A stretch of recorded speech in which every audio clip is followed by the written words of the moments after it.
Good. Good morning, everybody. My name is Jasper, and I am the Communications and Engagement Manager here at UKRIO. I want to give everybody a very warm welcome to our first ever Connect with UKRIO session, a new series that we've launched this year. Really, we've designed these sessions to sort of open our work up to the research community, giving both existing and prospective stakeholders a really clear view of what we do, how it can support your practice, and the best ways to get involved in all the different areas of our work. Really, the aim is for this format is to make the work and all the faces on our team accessible. We want to kind of demystify what we're doing here, show our faces, and give really succinct updates on the different projects and initiatives we're juggling across our work. This first session, I think very aptly, is dedicated to our new 2025 to 2026 work program, which you'll have seen was just released yesterday. This program is special as it represents kind of an ambitious roadmap for the year ahead and a really significant step in a new direction for the charity. Really importantly, it's been shaped by community input in a way that none of our previous programs have to the same extent. We've really taken care to ensure it reflects the needs and priorities of those we serve, and we'll be discussing exactly how that's been done during today's session. Just to give a very brief overview of what we'll be covering today, I will hand over in a minute to our CEO, Stephanie Neave, who will discuss what UKRIO is and what it does and how we operate. And then, as I mentioned a second ago, how a sort of broad stakeholder consultation process has informed our work and in particular shaped this year's work program. We'll then talk about the thematic work streams within this year's work program, our events and training calendar for the year, our subscriber network and the benefits that organizations get from subscribing to UKRIO, and then finally, opportunities and engagement to engage with our work. At the very end, we'll have an opportunity to do a quick Q&A where you'll be able to pose any questions you have about the content from today's session directly to our team, who will take the time to answer it. Looking ahead towards the end of the year, this is just the start of our Connect with UKRIO series. Later this year, we'll host 2 more sessions. In February, we'll have a session where we talk about our new organizational strategy, which will be released around that time. And then later in July, we'll have a session dedicated to gathering community feedback as we look towards shaping our future work. With all that being said, we're delighted to have you join us today, and we look forward to a very engaging and informative session. Moving on very quickly to some housekeeping for today's session. Today's event will be recorded and will be shared publicly via UKRIO's public channels. As it's a webinar, attendee identities will not be visible or disclosed. Later in today's session, however, we will host a Q&A, and if you prefer to remain anonymous during that Q&A, you will have the option to submit your questions anonymously. Today's event will run for approximately 45 minutes. It will include a presentation by members of our team, as I mentioned, followed by a brief Q&A. You're welcome to leave or join the session as needed, and registration will remain open throughout, so colleagues can join at any time. Just to let you know, the attendee cameras and microphones will remain off for the duration of today's webinar. In addition, there are a few functions at the toolbar at the bottom of your screen that will be useful to cover. First, the chat. Please use the chat to share any comments about today's event or to say hello to other attendees. You can also use the chat to message the hosts and panelists directly to flag any technical issues such as accessibility challenges. You will also see that UKRIO staff will be using the chat to provide some supplementary information and links related to the presentation. In addition to the chat, there is a Q&A function. You can use this for any questions you have about the content discussed during today's webinar. Questions can be submitted at any time during the session, including during the dedicated Q&A segment at the end. During that section, we will select questions for UKRIO staff to answer live, and any remaining questions that have been unanswered by the conclusion of today's event will be addressed in writing and circulated afterwards. Finally, there is a live transcript enabled for today's webinar. If you'd like captions of the discussion, you can turn the transcript on and off using the button at the bottom of your screen. Just in terms of respect and conduct, we do ask that all contributions to both the chat and Q&A remain professional, on topic, and respectful. Okay, with all that being said, I am now pleased to welcome Stephanie Neave, Chief Executive Officer of UKRIO, who will provide an overview of our mission, work, and share the strategic considerations behind the development of this year's program. Off to you, Steph. Thanks, Jasper, and good morning, everyone. I am delighted you've joined us today, and equally pleased to be sharing our newly published 25-26 work program, which, as Jasper has said, we just published yesterday, so very much hot off the press.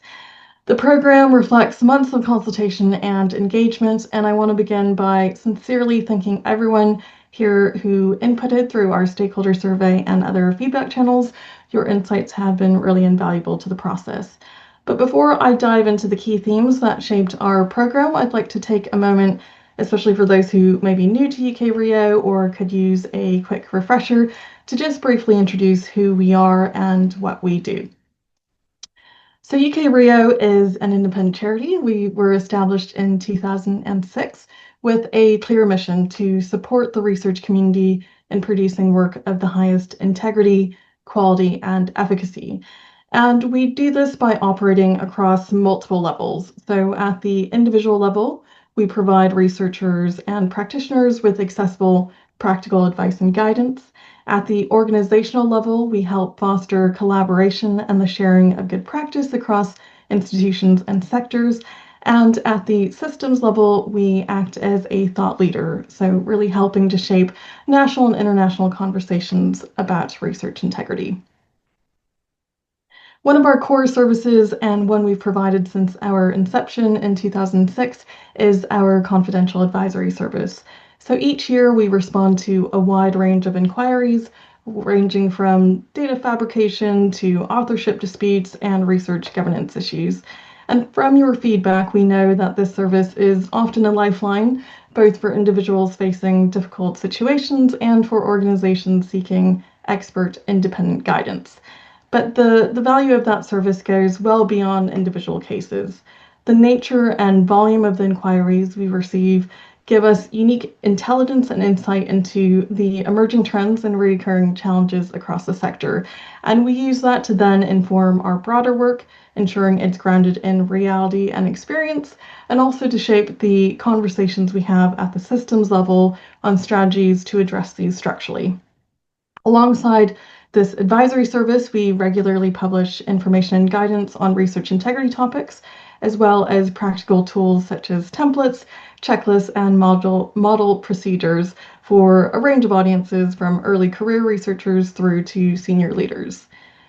Listening to your needs and feedback, in recent years, we've also grown our capacity in two other areas. In the training and education offer we provide, both live and virtually, and in our thought leadership and convening activities. And you'll see in this work program that we're really working to deepen the support we provide across all areas, but in particular those last two. So really thinking about how we expand our training offer even further and providing more space and opportunities for the research community to come together, to learn, to connect, and drive research integrity forward collaboratively. As we go through this presentation, I hope it becomes clear that this year's work program and the way we operate more broadly is grounded in two core principles. So first, we're shaped and powered by the research community. We believe our role is to listen and to support. So everything we do, from our strategy to our resources and services, are really designed to be built, excuse me, around the community's needs and priorities. Secondly, we believe research integrity is a shared responsibility. It's not something any one organization can solve alone. It requires collective effort. And that's why your input, your engagement, and your support is really vital to our work. We are incredibly fortunate to be backed by a growing network of subscriber organizations, now more than 150 strong, along with the guidance of our advisory council and our expert volunteers. But the real engine behind UKRIO is your involvement and engagement. So thank you very much for being here today. So how did we develop our work program this year? So back in May, you may recall that we invited stakeholders from across the research ecosystem to take part in our consultation survey. And that survey had two objectives: to obtain your feedback on our work to date, and also to understand your priorities for the year ahead and how UKRIO can best support you. For the sake of today's presentation, I'll be focusing on that forward-looking perspective. But if you're interested in the reflections on our past work and impact to date, I'd really encourage you to take a look at our first ever impact report, published over the summer, which summarizes our progress against our strategic objectives. So in that survey, when we asked you to rank your top priorities by topic, artificial intelligence came head and shoulders on top, reflecting the rapid developments in that space and its potential implications for research. But that was closely followed by research culture, research ethics and standards, and breaches of research integrity, from QRPs, questionable research practices, through to research misconduct. And it's that clear steer from you that has really directly shaped our focus for the year ahead. And I'm really pleased to share that it's those 4 areas that now constitute our priority work streams for 25-26. Of course, many of you also raised additional important topics such as international research collaborations, researcher well-being, and ethics around the use of animal materials. So where possible, we've also sought to take the most frequent and common suggestions forward, and you'll see in addition to those headline work streams, we have a variety of other activity planned to respond to that range of challenges and issues we know are facing the research community. Alongside asking about the most pressing topics for you, we also asked you how we can best support. And what came through loud and clear were 5 ways we can do that. First, by providing high quality, accessible training that meets your needs. Second, by acting as a convener within the research community to foster greater collaboration. Third, by being your go-to for trusted guidance, particularly on new and emerging challenges in research integrity. Fourth, by creating more opportunities for practitioners to network and to learn from one another. And finally, to really consider the challenging environment we're all operating in, the limited resources we know that many practitioners are facing, and really strive to make our outputs as practical, concise, and free or low cost as possible. It's these insights that have directly shaped our work program for 25-26, a summary of what you can now find on our website, where you'll see those priorities and themes really threaded throughout. So to talk you through some of the key activities we've planned within our 4 thematic work streams, I'm really pleased to now hand over to Kathryn Daly, UKRIO's Director of Programs, and Joe Woodhams, our Senior Research Integrity Manager, after which we'll cover our events and training program and the wider range of services and resources available to subscribers. Joe and Kathryn, over to you. Thank you, Steph. I will talk through 2 of our thematic work streams that I am leading on, the first being artificial intelligence. AI has huge potential to transform research, but it also brings challenges to research integrity. Our focus is on helping research contributors embrace AI responsibly with practical tools and clear guidance. A few months ago, we launched Embracing AI with Integrity, a practical guide for researchers, alongside new content on AI in our Introduction to Research Integrity online training course. Both the guidance and the online training offer practical suggestions for mitigating risks to research integrity through 5 themes, these being breaching laws, regulations and conditions, ethical considerations, protecting the research record, research dissemination, creativity, and critical thinking. And if you look at the guidance, it explores those in detail. For this year, our key activities in this workstream will continue this important work. And these include developing practical resources, including a train-the-trainer toolkit and case studies, implementing the guidance we've established to enhance usability and improve knowledge in this area. We're also supporting cross-sector initiatives, including advising on a project at the University of Leicester on the use of generative AI in qualitative research.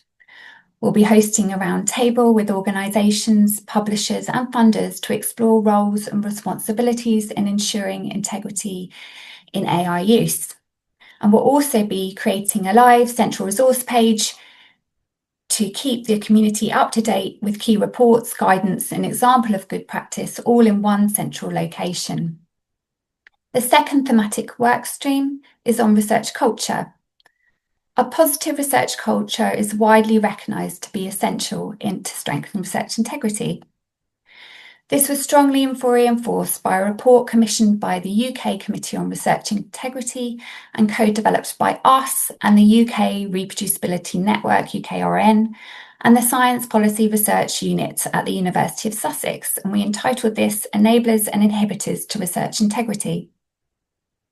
The report found that aspects of research culture, such as pressures to publish, quality-focused assessment metrics, act as major systemic inhibitors of research integrity. And in contrast, mentorship, positive role models, and training were evidenced to be key enablers. This year, we convened a roundtable with stakeholders to explore key considerations in advancing and embedding a healthy research culture, including discussing adaptability and change, awareness, recognition, and rewards. Building on these insights, we will continue to provide practical tools to help all research contributors foster a positive and integrity-focused culture. Specifically, we want to help individuals across the research ecosystem to recognise and strengthen their impact on the research environment to promote the vital part they play in fostering a positive culture. Our key activities in this workstream this year will include embedding good authorship practice through tools from our UKRI Commission project on authorship disputes. There are 3 tools coming to be published from this project: a guidance on authorship, a template authorship agreement, and a model authorship dispute procedure. Please look out for these later in the month, and they will be launched on the 24th of September, and we'd love for you to join us at the launch event on that day. So please register to join us to learn more about these outputs. We will also be strengthening organisational support with a revised guidance on research integrity champions. We will be delivering targeted training for subscribers with a focus on well-being, researcher well-being, and its impact on research culture. We will be hosting a webinar on how supervisors can foster inclusive and positive research cultures. And lastly, we will be supporting a project led by Sense About Science and Taylor and Francis to develop an integrity toolkit for early career researchers. I will now pass over to my colleague Kathryn Daly, our Director of Programmes, who will talk through our 2 other thematic work streams. Thank you. Thank you, Jo, and good morning, everyone. I'm Kathryn. I'm Director of Programmes for UKRIO, and like Jo before me, I wanted to tell you a little more about a couple of our thematic work streams and the work that will form part of these. So in research ethics, our stakeholders have identified this as a critical area of need, with requests for training in research ethics, especially for research ethics committees, among the most frequent that we receive. So this year, we're making it a priority to develop practical, accessible tools, training and guidance to support ethical decision-making at every stage of the research process. And we'll also be addressing ethical challenges that arise in specific contexts, such as interdisciplinary research and international research collaborations, or research involving animal materials, ensuring that researchers are equipped to act with integrity, whatever the setting. So some of our key activities under this thematic work stream will include a major project developing online training. So we've been working to develop and co-create in collaboration with the University of Suffolk and also our online training working group, a suite of online training modules around different aspects of research involving human participants to provide researchers with a strong foundation to navigate ethical challenges. And we'll be launching this training in December. And as ever, if you'd like to get involved with reviewing or piloting this training before then, do let us know, because it's an opportunity to engage and get involved. And also look out for that launch event in December. We'll be releasing a revised and updated version of our research ethics support and review guidance to include the development of supplementary materials such as a REC review panel checklist, an audit tool, and a risk assessment matrix. And we want to ensure that these are relevant for a broad range of research organisations, such as those from the third and public sector. And it's worth saying that this guidance was first published in 2020. It was a joint document published between UKRIO and ARMA, and it remains one of our most popular and widely used guidance documents. So, working with an expert review group, we want to ensure that it remains useful and reflects current thinking and developments. And on good practice exchange, in our symposium in May this year, there was strong interest expressed in convening a forum for the discussion of challenges and best practice in research ethics. So, in response to that, we'll be convening a peer-led good practice forum meeting in November.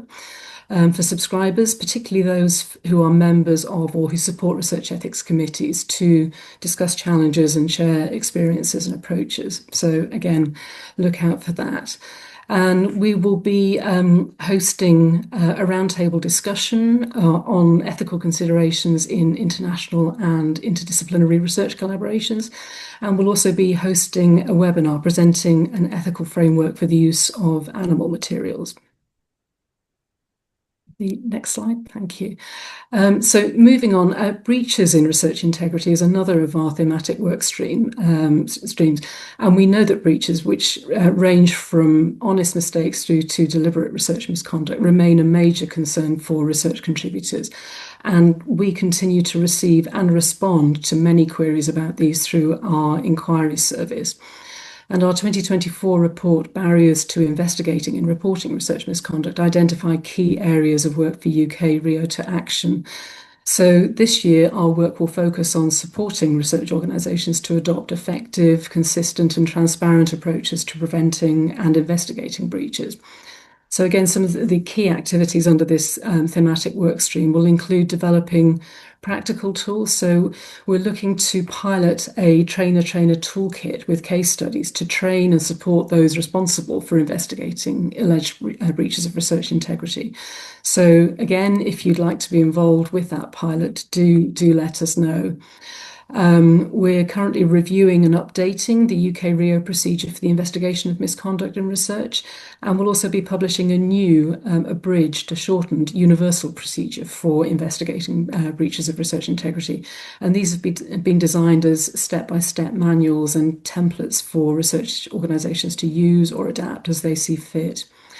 And finally, we're participating and contributing to various cross-sector initiatives, including a project led by Wellcome and UKRI to develop learning training modules on data sharing in research misconduct cases. And we're also contributing to the UK Committee on Research Integrity's work, which is looking at national systems for investigating poor research practice and research misconduct. So thank you, and I'll now hand back to my colleague Jasper, who will be talking about our events and training programme.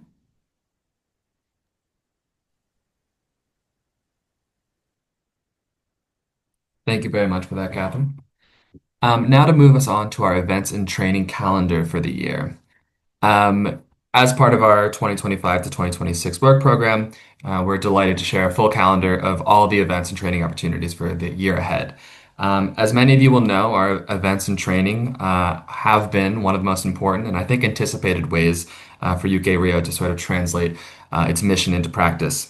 And as Steph highlighted earlier, this was strongly reinforced by our recent stakeholder consultation. Respondents told us very clearly that events and training remain a very high priority for the community. With all this feedback in mind, we've taken particular care to design an ambitious and really carefully structured calendar this year. We've selected topics and formats that will make our work as impactful and accessible as possible, both for our subscribers and the wider research community. So, new for this year, we're sort of building on top of last year's program with a couple exciting enhancements. First off, it's an expanded calendar. We have over 18 live sessions across the year, giving a lot of opportunities for learning and engagement. Secondly, those sessions are sort of a new refreshed mix of different formats. We have large-scale events where established experts can share advice and insights with a very wide audience, as well as smaller focused forums where key stakeholders can work together to create more practical and action plans of action. Third, we will have new leadership in this area. We are in the process of appointing a dedicated role within our team that will oversee and deliver our events and training program, and we'll be sharing updates on that appointment soon. Just a note on this year's topics. Every event this year has been very carefully chosen to align with a priority work stream as set out in our work program and as covered by my colleagues a minute ago. This ensures that each event sort of speaks directly to the issues that matter to the research community, as flagged to us during our consultation earlier this year. On AI, we'll host a forum on good practice in AI using research, provide training based on our new Train the Trainer toolkit, and explore the roles of different stakeholders in upholding responsible use. On research culture, we'll run sessions on tools for better authorship practice, mindset awareness for researchers, and the role of supervisors in fostering a more positive research culture.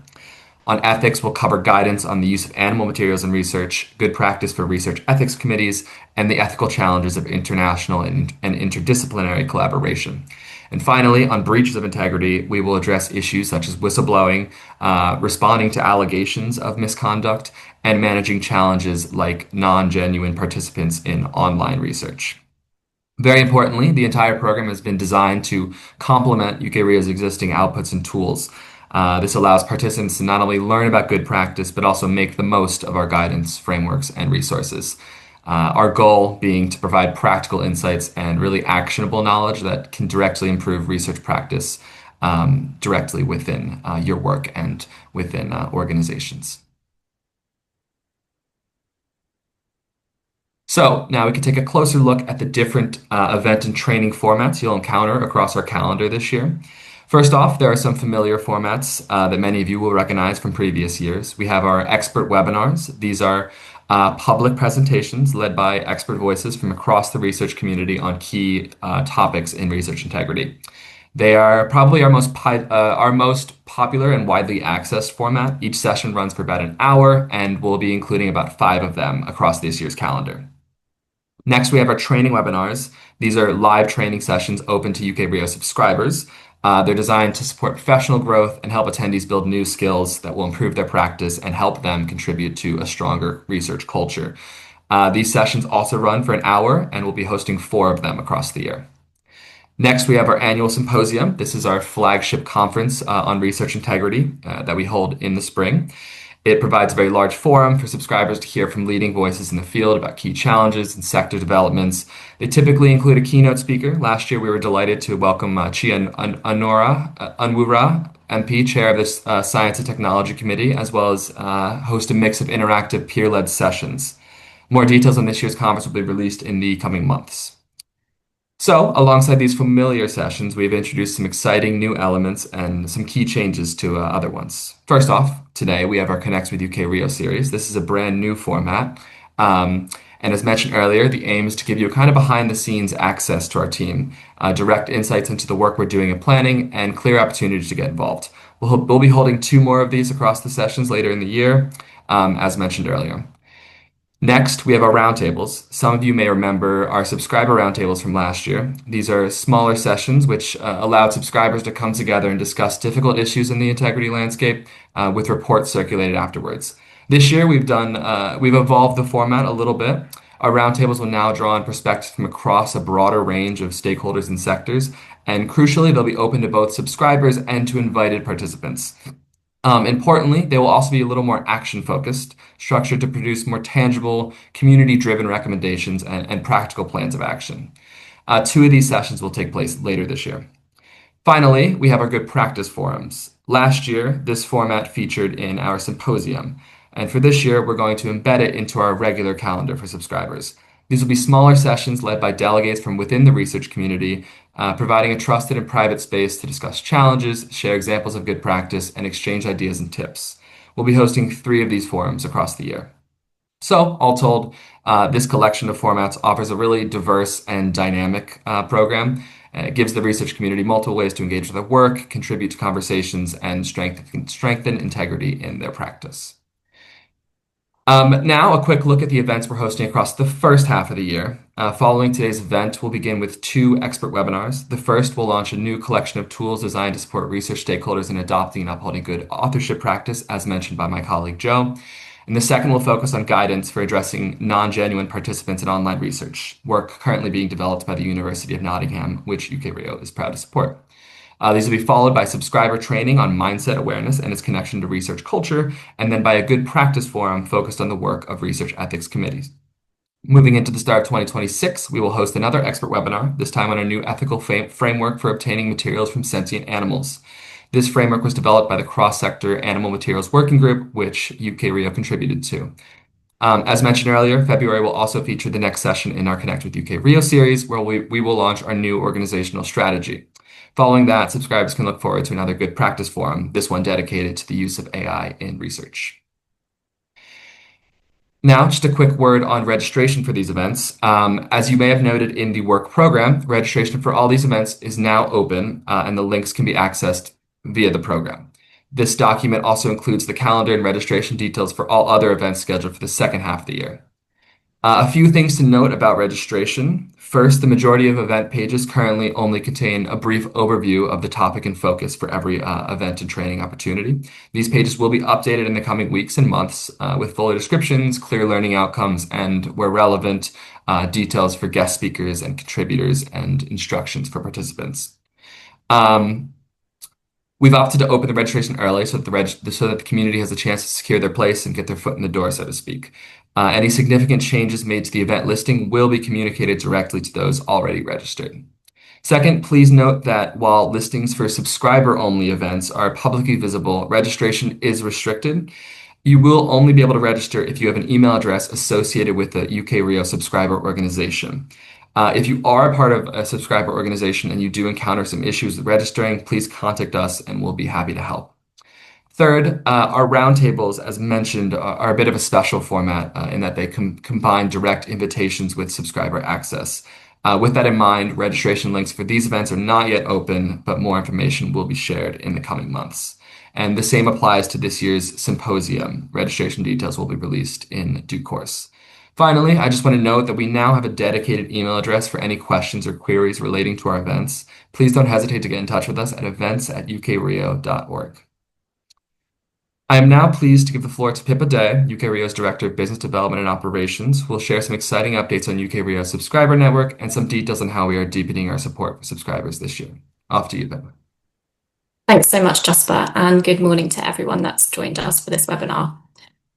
So everything we've already discussed today and really all of UKRIO's work is made possible by the ongoing support and engagement of our subscriber network. So whether you're a long-standing subscriber or somebody who's joined us recently, you really are a valued and important part of our collective mission. So over the past 2 years, we've seen our subscriber network grow significantly, not just in size, but also in the range of organisations we support.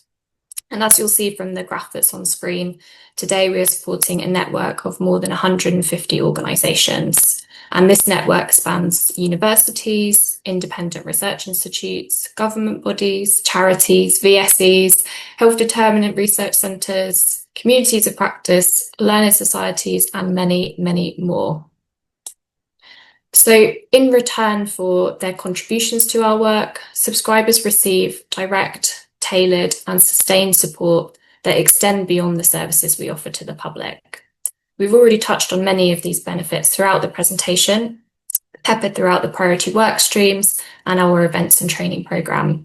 But just to round things off, we'd like to take a moment to give a clear overview of what being part of UKRIO's subscriber network really means. So as Steph mentioned earlier, there are 5 common themes emerging from our stakeholder consultations, and these have informed how we've improved our subscriber offer for 2025-26. So firstly, there is a clear and repeated need for accessible, high quality and affordable training that is context specific. And as a result, we have bundled into subscription between 200 to 1,000 places on our online training course, Introduction to Research Integrity. And following the pilot last year, we know that many of you have already registered your researchers and they are starting accessing the new iteration of that course. But if you do want to find out more information about the structure and the learning objectives, we'll share a link within the chat that details all of that.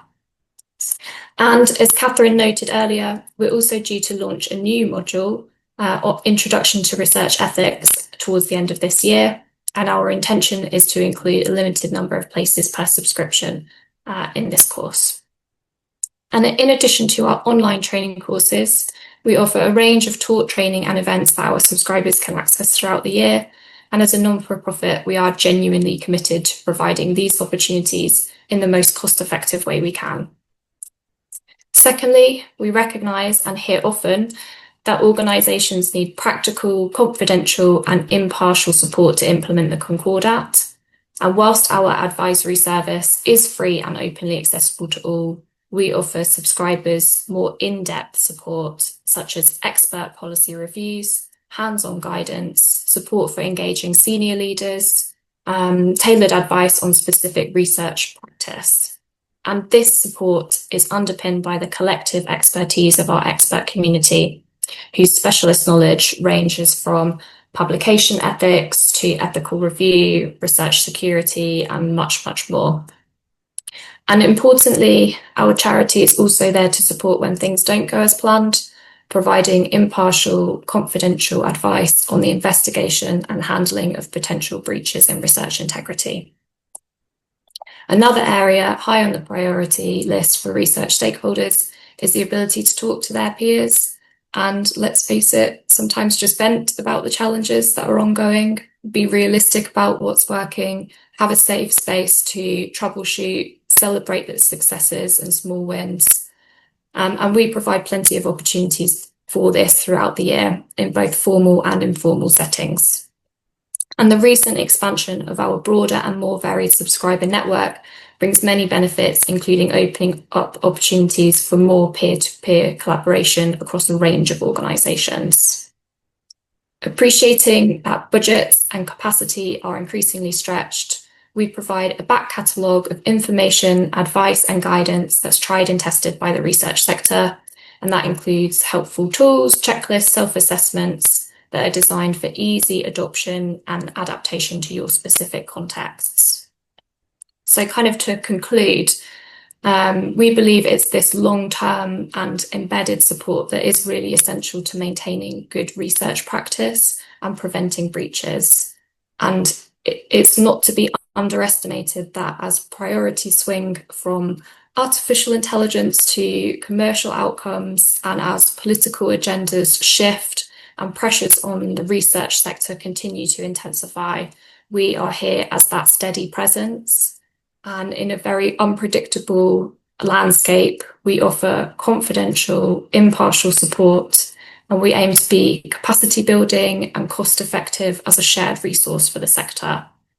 So our team is really here to help organisations stay anchored in research integrity, access the expert support they need, and adapt to change with confidence. So on that note, I will hand back over to Jasper, who will talk through the practicalities of how to access our services, engage with our work, and stay connected.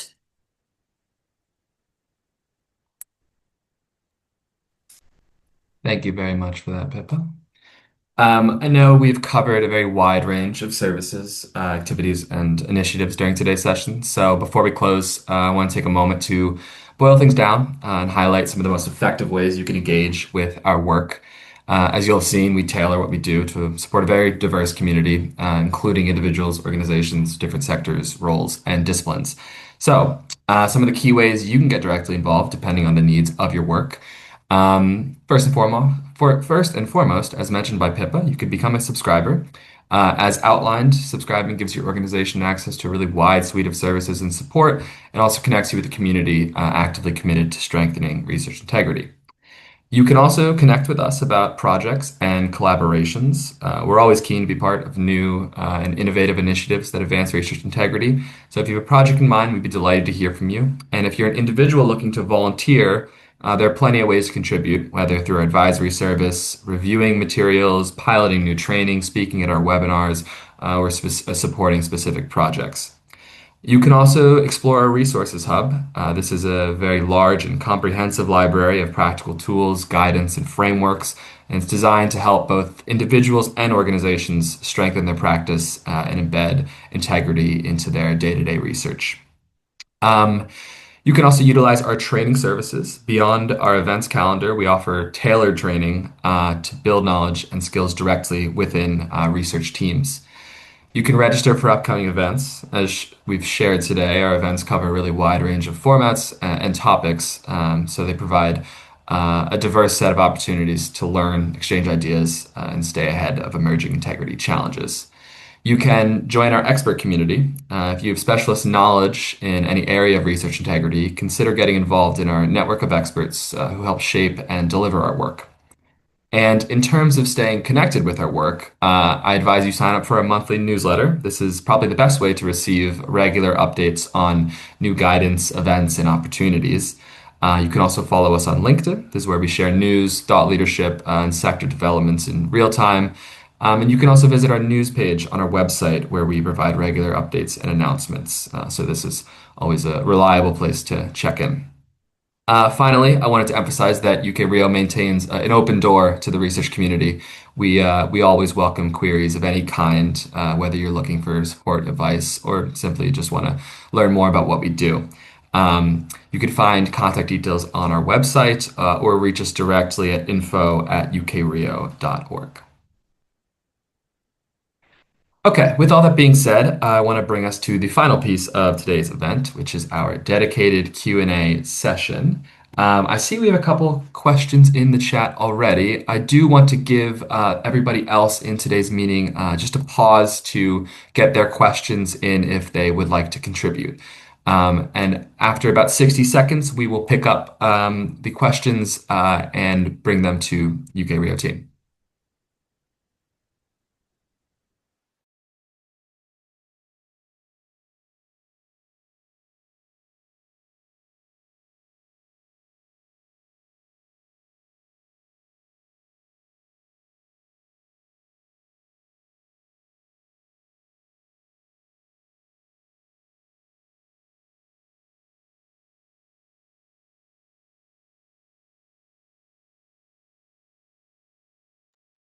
Okay, we'll get started with the questions on hand. Please feel free to continue adding questions to the Q&A as they come to you. So, first of all, my first question, we have Stephanie Allison, who has asked, how can subscribers get involved in good practice forums? All of the good practice forums across this year's calendar now have registration links active. So if you were to open the work program and scroll down to the calendar for the year, you will find the registration links for the 3 good practice sessions across the year there. As mentioned before, information about those sessions in the listing is limited at present, and we'll be in touch with those who have registered about updates to the agenda, learning outcomes, etc. in due time.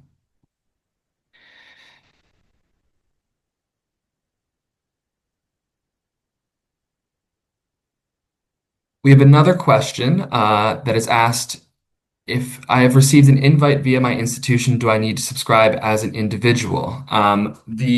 I can pass over to Pippa for that question to talk about the model of the subscription and how that works for individuals versus organizations. Yeah, the quick answer is no, you don't need to subscribe as an individual. It's your organization that kind of controls that subscriber access with us, and that grants the access to everyone all the research contributors at their organization. So you will be able to access our training events, webinars, and resources as part of your organization's subscription. Great. We have another question, Pippa, that I think you'd be well suited to answer. An anonymous attendee has asked what the cost of subscription is. Yeah, of course. So we operate a tiered subscription model, and that's based on both the number of research contributors you have at your organisation, as well as the scope and scale of your research, and also your organisation type, for example, smaller micro enterprise versus a university, a private sector, independent research organisation. But if you want any more details, I really welcome any conversations about subscription. Please do reach out and we can have a chat about what that might look like. We have another question in the chat that's asked about sort of, I think, our international remit, and specifically is asked about initiatives to collaborate with Arab universities to promote integrity. Steph, would you like to answer this one? Just trying to find our mute button. Certainly. So, while we are the UK Research Integrity Office, we recognize that research extends beyond borders. And so, increasingly, we do have international subscribers, and we also, as I mentioned, engage in international conversations. So, this year we're looking at attending the World Congress of Research Integrity, which is in May in Vancouver, and we also are a founding member of UKRIO, the European Research Integrity Office, and in fact I'll be attending the conference next week in Slovenia. So the short answer of that is that we welcome interest in supporting international institutions and being part of that dialogue and conversation.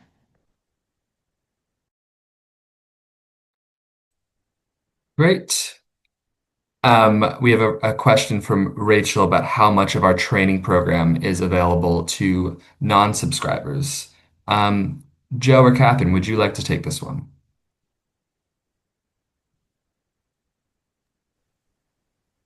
Yes, of course. So I think it varies. Our webinars are open to everybody, but some of the other events, such as the good practice exchanges and the roundtables, are specifically targeted at subscribers. But as I say, the webinars are publicly available and are popular and accessible, typically attended by sort of 400 or so people. So they are definitely open to non-subscribers.